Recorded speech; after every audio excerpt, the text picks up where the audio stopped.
Welcome back to BawseCrew. Woo woo! Hello, people. Hello, Hello. hello, hello. Hello, everyone. So tonight, as promised, we're gonna start getting juicier as we get going.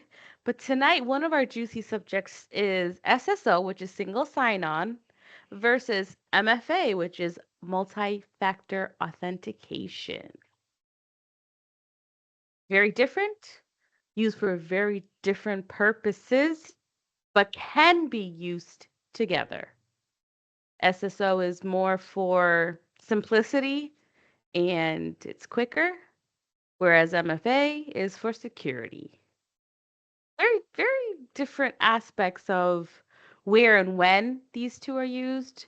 So, does anybody else want to jump in? Because I feel like a robot, real quick. I was just talking. I'm like, this is like weird. You're Ugh. teaching us tonight. I I don't know. know anything about MFA or Professor SSO. Bindi.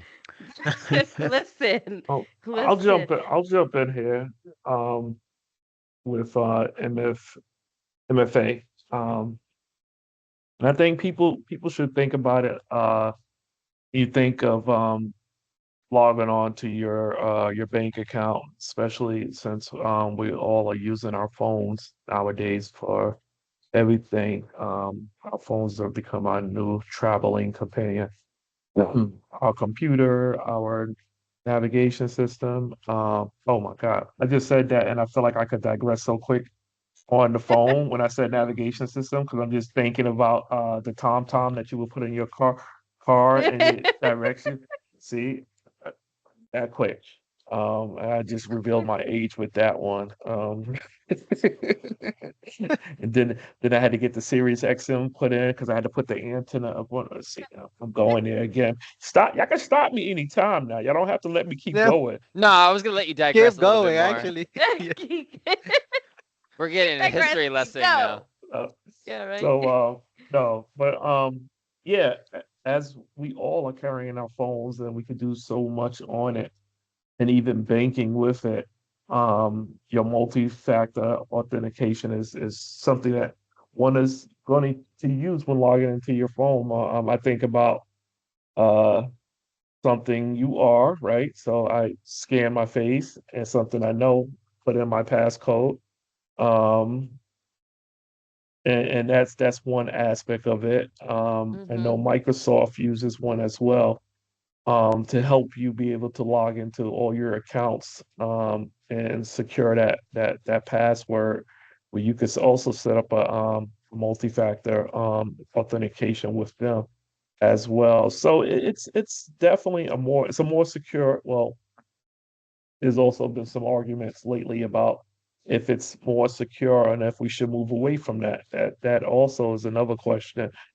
I probably would be one to not move away from it because I like having that two system way of logging into something, and it makes me feel Mhm. that whatever I'm going to do is more secure than probably a single sign on, which is just that um, one factor to signing into something. I think being in this space a little bit um, helps me to make that decision as well. I know some people kind of look at it as, oh, this is much more that I got to know.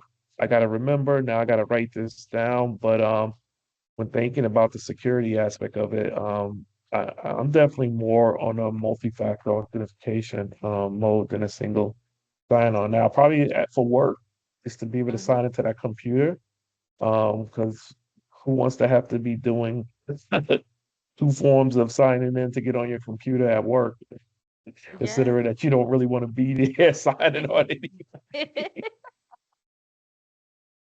Give me the And one that's the more thing. system. It's different systems have different things, single sign-on is very beneficial if you're trying to access multiple platforms using one login because that's a possibility. You can log into Microsoft, for example, Yeah. and get into multiple platforms of Microsoft. Now, if you're using all of them, it's easier to do that than log into each one. And even like if you say Google, Google is kind of similar to it if you think about it because you can use your Google login for YouTube.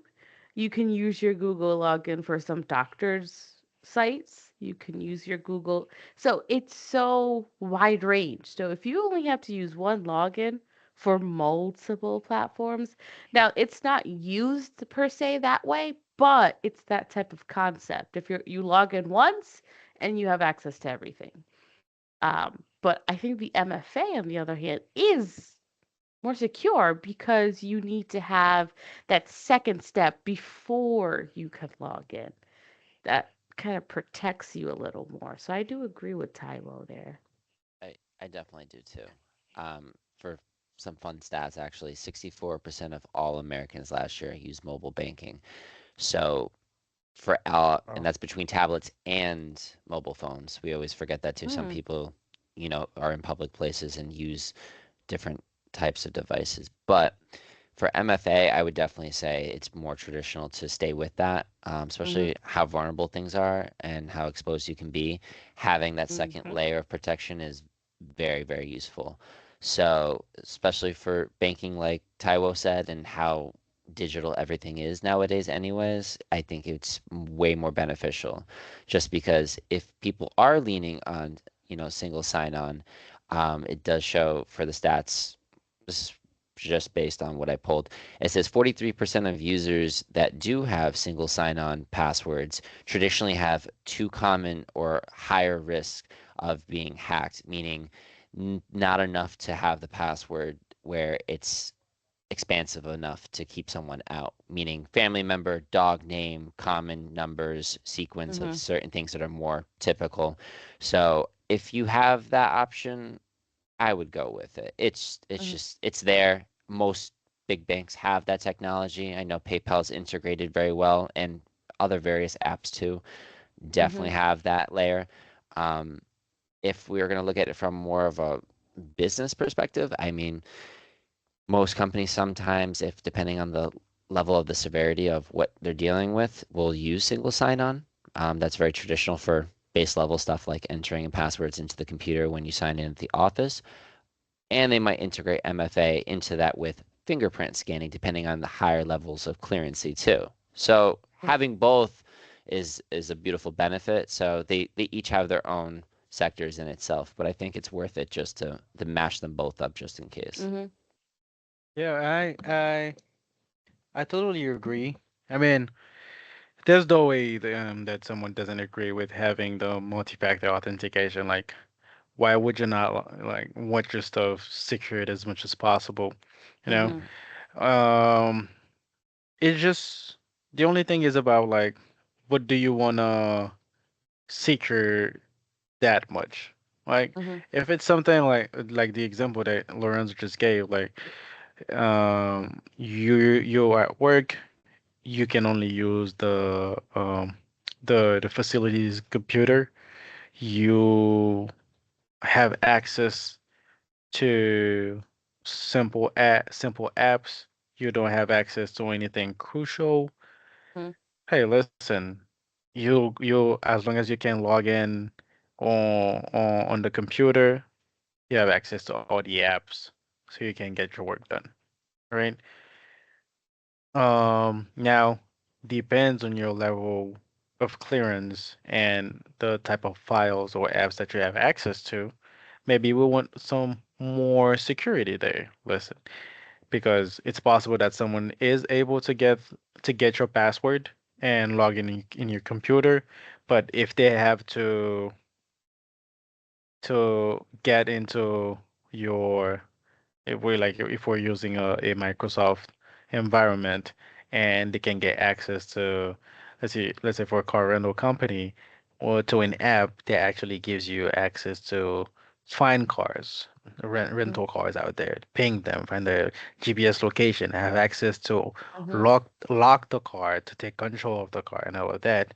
Maybe that app and the people in management or higher that has that access, maybe when they log in that app, they need to have some second form of security when trying to log in, you know, or app mm-hmm, that has customers' financial information like address, social, card number or anything like that. On a in your personal life. You have stuff that are very important for you. Your bank information. Probably you have on your phone access to your immigration app. Yeah, I know the USCIS, or they don't have an app, but they do have where you can get access to you can access any websites on your phone or anywhere you want in the world. So you don't want you don't want just a single sign on your immigration Mhm. account, you know, because the Mhm. information that you have there are pretty crucial. It's your entire life there, Yeah. technically. So Yeah. you want to make sure that when you're logging in, that at least you get a security code to text message on your phone, which is a one-time code that you have to put in, and it's only good for 5 minutes, for 10 minutes, you know, Mhm. and after that it expires. So it's good to have those, and yes, you can have one without the other, but you cannot have the second one without the first one. You can just have the single sign-on, but you can have MFA without single sign-on. So it's just a second layer of security on it. And based on what you're doing, on what you have, what you're using, is definitely worth it. Especially that as technology evolves and everything that we do is online, Mhm. cybersecurity is becoming more and more important. And the risk with it are getting bigger. And nowadays, it's no longer about getting fake emails, it's also about getting fake phone calls. Not too long ago, I know someone, which was a customer, who was telling me how they lost control of their Lyft app. He's a Lyft driver, and he got a text message that looked legit from Lyft that said that he reached about 1,000 rides or something, and because of that, they would give him a bonus of $500 or something like that. And he clicked on the thing, on the link in the text message, which certain information that was in that message actually matched with his profile, his driver's profile. So he went, clicked on it. Next thing he knew, he got kicked out on the app. He couldn't access his Lyft app. Tried to call customer support, customer center. When he finally got a representative, they looked into his account and they drained his account. The Oh, guy was had about 1,500 on his account because he's a Lyft driver, but he rents a car for that. So he when he makes money, he has to pay Lyft for the car and then make his profit. They took the whole money. So now he Mhm. couldn't pay for the car and he had no money. But simple because they had enough information about him, about his driver's Mhm. profile, for him to believe that the text was legit. And it's like that too with phone calls. I personally, about a week ago, got a phone call from someone telling me that they found my resume on a website and that it looked very interesting, that they wanted to talk to me, and they had a job offer. All right, what is it about? It's a shipping company, blah blah blah. And what they do is they will send me their product and I have to ship it to their customers overseas. I'm like, why would I do that? Companies like Amazon or USPS Mhm. do those. Like, why don't you just go through Yeah. them? Well, it's like because I'm being like a broker, I'll be in touch with those customers. They have the customers already. It's just I'll be responsible of the customer accounts and all of that. So I will still be using USPS. It's just that I will have to get the the boxes myself and then take them to USPS and ship them to the customers. They will send them to my property and everything. And I was like, okay, all right, so tell me more. What am I supposed to do? And then she said that she is going to ask me a couple of questions that I need to answer by yes or no only. Okay. She started asking me questions. I did not answer one by yes or no. So I was doing full sentences. No yeses, no no at all. And using words like correct or exactly to confirm anything. And then she said, okay, she's going to send me a link. And on that link, I will upload all my personal information. And then she said that she was going to tell me not exactly the requirements. Yes, like the requirements for that position and over the phone and to just confirm if I agree to the terms, actually. She was Mm. gonna give me the terms, tell me the terms, and to just say yes if I agree with those terms. And then, sorry, we started talking, and out of nowhere, her voice started getting distorted. It was like it would give you the impression like it was breaking down, but it was Mm. not. It was just like someone playing with with some buttons and messing around with the voice. And after about like 15 seconds, her voice was clear and she was like, "Do you agree with those terms?" I said, "No shit." And I said, "I didn't hear anything." She said, "Oh, okay, I'm sorry about that. Let me repeat them." Same thing happened again. I said, "Whoa, that's weird." I literally told her, "That's weird. We just had this whole conversation and I lose communication every time you're giving me the terms. What is going on?" I said, "Oh, I'm sorry about that. All right. Just go ahead and fill out the form and then we'll talk about those terms after." I said, "No, but what if I don't agree with something in those terms?" She said, "Okay, I can repeat them." She went to repeat them again and then cut off the call. Called me about 2 minutes later, said, "I'm sorry about that. Anyways, it was a great conversation. I really like what I heard.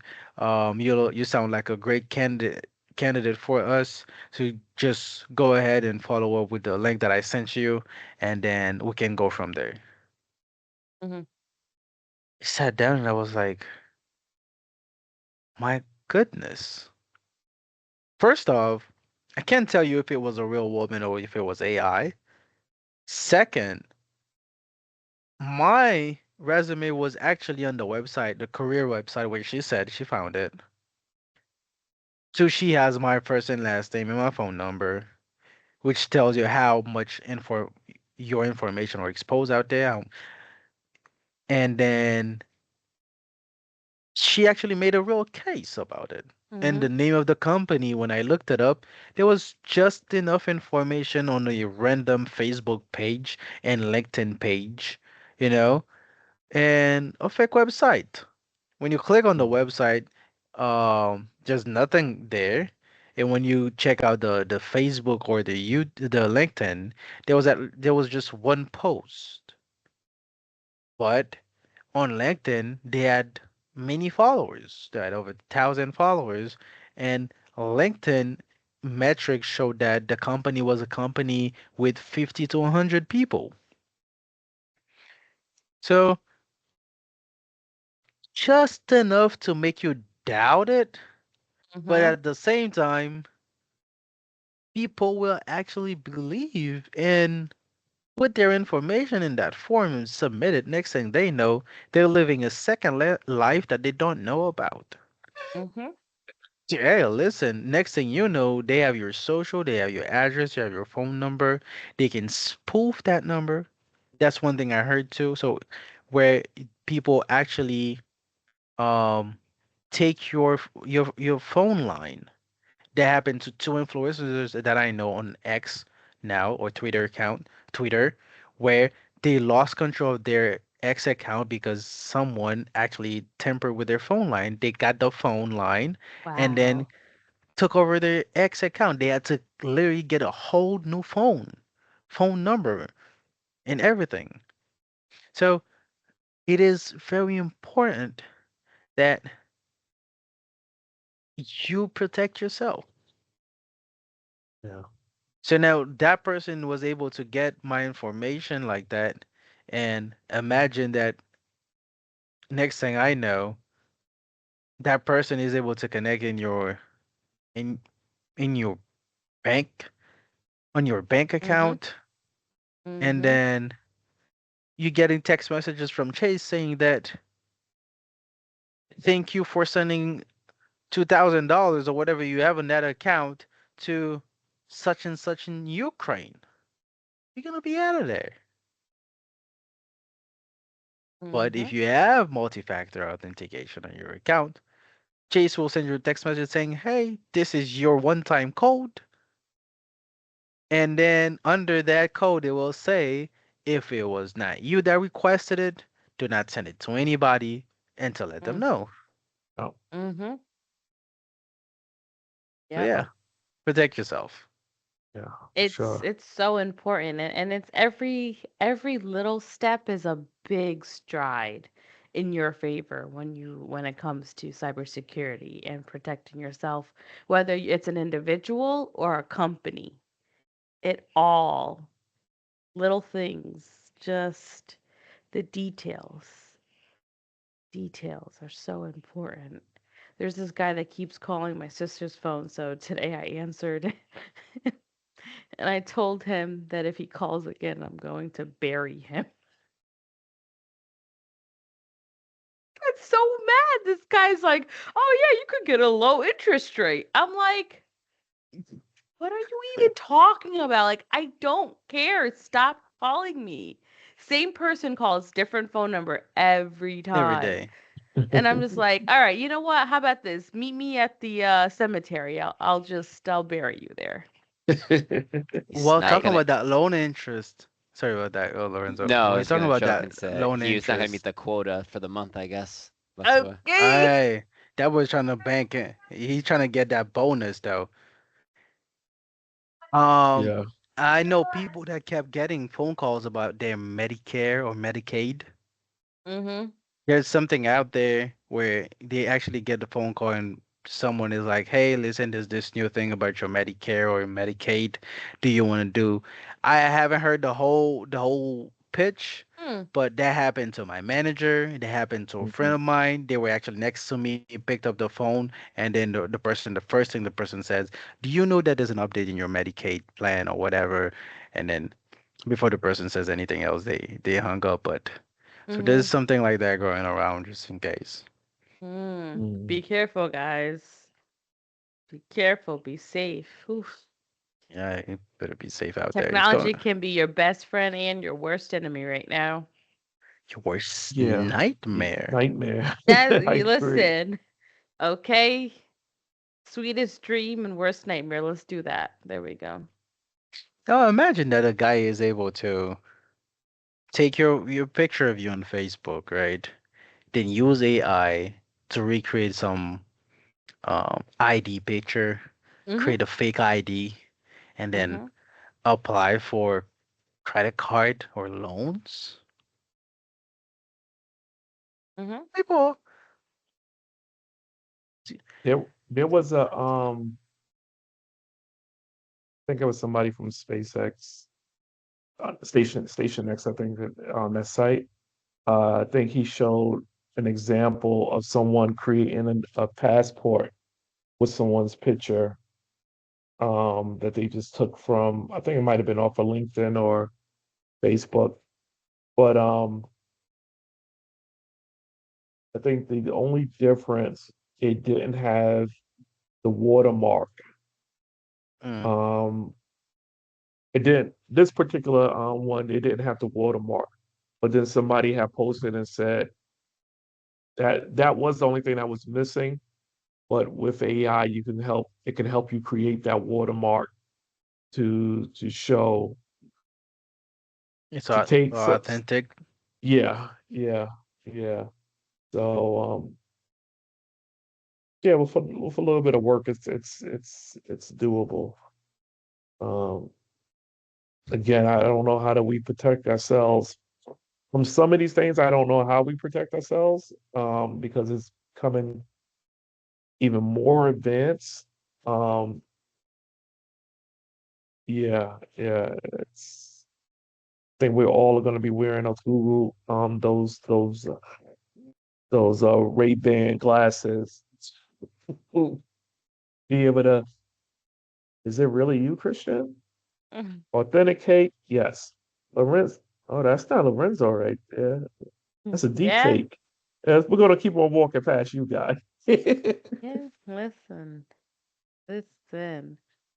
It's it's getting scary out there, and you're right. There's no one way to protect yourself, if any, right now, because the way that everything is working. I think I was watching a show today. I was watching Leverage actually.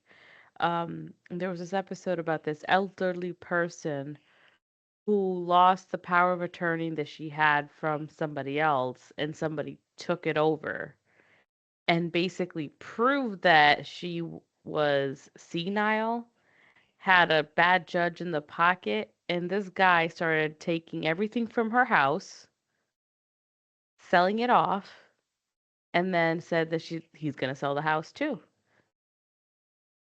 Like, it's so scary. Like, elderly people don't know necessarily what a hack is and what is real. That's why so many of them have fallen victim to the social security scams because they don't know whether it's somebody coming to their front door or somebody calling on the phone. They don't know to like not answer any questions, go straight to the source of a phone number that they know, call that versus the, you know, answer this fake one that just called you. And that's the scary part. How do you keep them safe? Yeah. Because none Hey, of us are safe. none of us. Oh, that makes me think about the movie, a movie that came out last year. Um the Beekeeper. Hmm. Yeah. I've At seen the that. It beginning of sounds that movie familiar. with Jason, what's his last name? Statham. Jason, Statham. yes, Statham. Statham. Yes. Where at the beginning of the movie there was this woman who was running an organization, and someone called her and confirmed some information about her that was real, and then the person said there was something's going on with her computer and everything, and she said, okay, what am I supposed to do? And then they asked her for some information, sent her a link, and asked Oh, her to click on it so they can fix the issue with her for her. And then when she clicked on it, they actually had access to the bank account. account of the Yeah. Mm, organization, because mm, as you know, people when they're using their computer and everything, they save their passwords, they save their card information, their banking mhm, information, all of that. So they had access to that, and they drained the account Wiped her that out. had, like, yeah, wiped out of $1 million. Yeah. And then the woman killed herself, and that's when Jason, who was a retired beekeeper, came back into the life to seek revenge. But again, another example, even though if it's a movie, but it's doable and it can happen to mhm, anybody, There's just, and even if it's not money, think about your personal information, your address, your family's home address, where they live, or who they are. Might be those are information that you want to keep personal, you want to keep it for yourself, because there are people out there that are psychopath or dangerous, and mhm. you don't want those information out there like that. You don't want that. So Absolutely. be safe out there, people. Period. Be safe. Safe. Ooh. So, that's all I got for tonight, though, guys. You guys have anything else to add? No? All Yeah, I right. do. I So, do. I do. oh, Oh, oh, oh, oh. I just don't believe that y'all was gonna let me continue on with these old stories. So I just wanted We to can't share. help it. So We back can't in the help day, it. when you back in first the got your days. Sirius XM, Oh they no. Oh gave you an no. antenna in a little box, right? And the antenna had to go through like it ran up the side of your like the window to the outside of the car, right? Mm, So yes. and you had the wire going down to the Sirius XM box, so you had to make sure because sometimes somebody was steal your antenna. Oh, but yeah, I don't know. I don't know why I just thought about. You just going back in the day buffet right now, okay, sir? Okay, sir. Believe that one right there. All right, guys. To all our viewers, stay safe out there. And this is BawseCrew signing out. See you next time. Bye.